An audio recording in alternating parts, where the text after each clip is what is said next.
ఆపండిరా మీ arguments.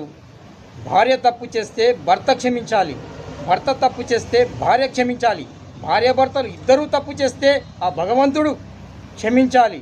అంతేకాని మీరు క్షమాపణలు చెప్పుకోకపోతే కుటుంబాలు సర్వనాశనం అయిపోతాయి. మీరు తప్పు చేస్తే మీ పిల్లలు క్షమిస్తారు, మీ పిల్లలు తప్పు చేస్తే మీరు క్షమించాలి. క్షమాపణ లేకపోతే మీ కుటుంబాలు సర్వనాశనమైపోతాయి. ఈగోలతో మీ కుటుంబాలు సర్వనాశనమైపోతాయి. ఒరేయ్, మీకొకటి అర్థమవుతుందా? మీరు మంచాన పడ్డ రోజుల మీ మలమూత్రాలు తీసేది మీ కొడుకులేరా, మీ కొడుకులే. అందుకోసం మీ కొడుకుల్ని మీ నుంచి దూరం చేసుకోవద్దు.